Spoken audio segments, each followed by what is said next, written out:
नमस्कार, आप देख रहे हैं सत्ता की परख। बीजेपी के सहयोगी हमेशा नरेंद्र मोदी और अमित शाह पर आरोप लगाते रहे हैं कि वो अपने सहयोगी दलों को तोड़फोड़ कर राजनीतिक वजूद खत्म कर देते हैं। साथ ही बीजेपी में जो भी नेता सिर उठाता है उसको राजनीति में किनारा करना पड़ जाता है। बीजेपी ने महाराष्ट्र में अपने सबसे पुराने सहयोगी शिवसेना के साथ यह कर शिवसेना को 2 गुटों में विभाजित कर दिया। ऐसा कुछ बिहार में भी देखने को मिला, लेकिन नीतीश कुमार दूसरी बार मोदी शाह की नाव में सवार हो गए हैं। हरियाणा में बीजेपी और जजपा का गठबंधन टूटने की जैसे ही खबर आई तो बीजेपी ने हरियाणा में बड़ा खेल कर दिया।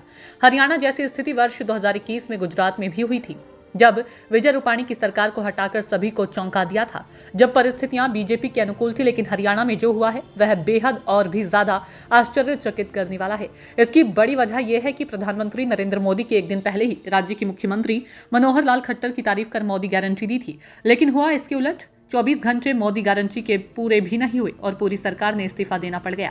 हरियाणा में राजनीतिक हालात जिस तेजी से बदले उसकी भनक अपने सहयोगियों को भी नहीं लग पाई। हरियाणा में उठाए गए सियासी कदम की आहट राजनीतिक गलियारों में पहले से ही हो रही थी, तो वहीं इस बड़ी सियासी उठापटक में जजपा के लिए बड़ी चुनौतियां सामने आ गई है। हालांकि कांग्रेस इसे एक सोची समझी सियासी रणनीति बता रही है, तो वहीं राजनीतिक जानकारों का यह भी मानना है कि भाजपा और जजपा का समझौता टूटना दोनों पार्टियों के लिए सुखद है। दोनों दलों का वोट बैंक अलग है, तो वहीं अब चुनाव से ठीक पहले जजपा सभी सीटों पर चुनाव लड़ेगी और ज्यादा संभावना है कि जाट वोट में सेंध लगाएगी, जिसका खामियाजा कांग्रेस को झेलना पड़ सकता है। सियासी जानकारों का मानना है कि जिस तरह से गुजरात में विधानसभा चुनावों से ठीक पहले मुख्यमंत्री से लेकर पूरी कैबिनेट को बदल दिया था, कुछ उसी तर्ज पर हरियाणा में भी राजनीति की चैसर बिछाई गई है। बस इसी सियासी चैसर में बड़ी चाल के तौर पर जजपा को बाहर कर दिया गया है।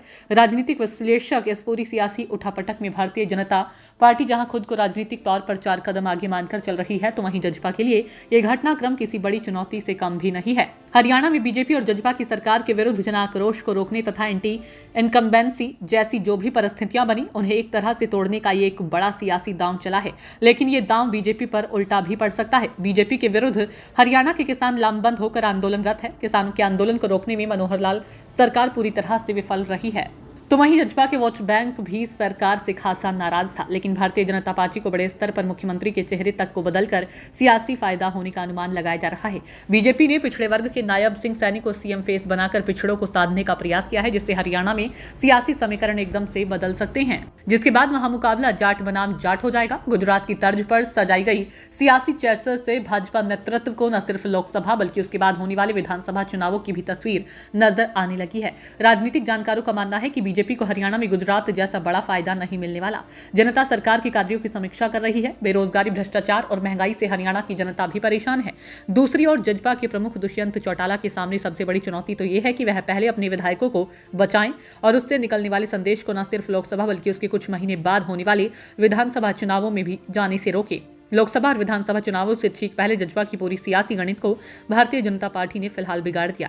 जजपा को अलग कर भारतीय जनता पार्टी ने हरियाणा में जातिगत समीकरणों के लिहाज से भी अपनी सभी चालें दुरुस्त की है, लेकिन बीजेपी का गैर जाट दांव भी उल्टा पड़ सकता है। बीजेपी के इस दांव से निपटने के लिए हरियाणा के सभी जाट एकजुट करने का यह सुनहरा मौका है।